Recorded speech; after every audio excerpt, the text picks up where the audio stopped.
Hi friends, मैं आकांक्षा शर्मा जी की वित्त आकांक्षा में आपका स्वागत करती हूँ। फ्रेंड्स, आज हम 15वां वित्त आयोग के साथ संबंधित महत्वपूर्ण प्रश्न पढ़ने वाले हैं। ये आपके मेंस की दृष्टि से देखा जाए या प्रीलिम्स की दृष्टि से देखा जाए, दोनों ही दृष्टि से बहुत महत्वपूर्ण है। तो आप इसके जितने भी महत्वपूर्ण प्रावधान हैं वो उनको अच्छे से सुन लीजिएगा और इसकी PDF आपको हमारे टेलीग्राम और व्हाट्सएप ग्रुप पे मिल जाएगी, जिसकी लिंक आपको डिस्क्रिप्शन में दी है, तो आप वहाँ से ज्वाइन हो जाइएगा। तो चलिए देखते हैं 15वां वित्त आयोग। सबसे पहले हम देखते हैं 15वें वित्त आयोग की जो रिपोर्ट आई थी वो कब आई थी। तो 15वें वित्त आयोग ने राष्ट्रपति को रिपोर्ट सौंपी थी कब? 9 नवंबर 2020 को। 15वें वित्त आयोग ने राष्ट्रपति को रिपोर्ट कब सौंपी थी? 9 नवंबर 2020 में सौंपी। इस रिपोर्ट में साल 2021-22 से 2025-26 तक की सिफारिशें शामिल हैं। जो 15वें वित्त आयोग थी उसकी रिपोर्ट में क्या क्या शामिल है? 2021 पे 22 से मतलब 2021 से 2025 तक की मतलब 5 साल की जो सिफारिशें हैं, 2021 से 26 तक किस प्रकार से बंटवारा वित्त का करना है, वो सभी सिफारिशें इसमें शामिल हैं। राज्य सरकारों, स्थानीय निकायों, वित्त आयोग के अध्यक्षों और कई जाने माने विशेषज्ञों के बाद यह रिपोर्ट तैयार की गई है। अब वित्त आयोग का गठन संविधान के किस अनुच्छेद में होता है? 280 अनुच्छेद के तहत होता है। तो अनुच्छेद 280 के तहत 27 नवंबर 2017 को 15वें वित्त आयोग का गठन किया गया। 15वें वित्त आयोग का गठन NK सिंह की अध्यक्षता में हुआ था, ये भी याद रखिएगा। NK सिंह 15वें वित्त आयोग के अध्यक्ष हैं, ये भी क्वेश्चन आपसे पूछ सकते हैं। 15वें वित्त आयोग का कार्यकाल कितने महीने बढ़ाया गया, ये भी पूछ सकते हैं।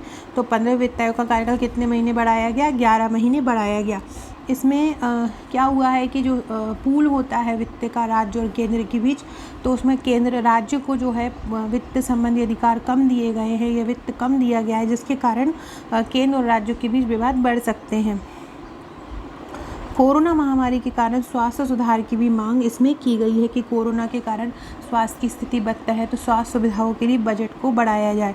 राज्यों के टैक्स पूल के हिस्से को 42% से घटाकर 41%। मैं बता रही थी कि राज्य और केंद्र के बीच लड़ाई हो सकती है, वो यही एक कारण है कि राज्यों के टैक्स पूल का जो हिस्सा है, जो राज्यों को टैक्स मिलने वाला है, वो कम कर दिया गया है, जिसके कारण राज्यों और केंद्र के बीच लड़ाई हो सकती है।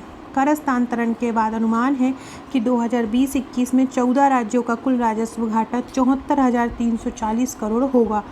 2019-20 की तुलना में 2020-21 में 3 राज्यों में कर्नाटक, मिजोरम और तेलंगाना के कर हस्तांतरण में कमी आएगी और 6,764 करोड़ का अनुदान इसके लिए दिया गया।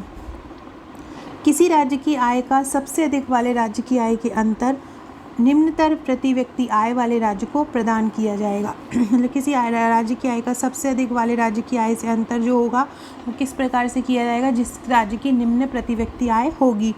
15वें वित्त आयोग की सिफारिशें लागू होने के बाद उत्तर प्रदेश को सबसे ज़्यादा राशि मिली है, कुल धनराशि का 17.93%। तमिलनाडु को छोड़कर दक्षिण राज्यों की हिस्सेदारी में गिरावट आई। अलग अलग राज्यों को जो हिस्सा दिया जाता है उसमें तमिलनाडु को छोड़कर और सभी राज्यों की हिस्सेदारी में गिरावट आई है। गरीब क्षेत्रों को अधिक हिस्सेदारी देने की सिफारिश की गई है। तो ये 15वें आयोग से संबंधित कुछ प्रावधान थे जो कि बहुत महत्वपूर्ण है। इससे संबंधित क्वेश्चन भी आपसे आ सकते हैं।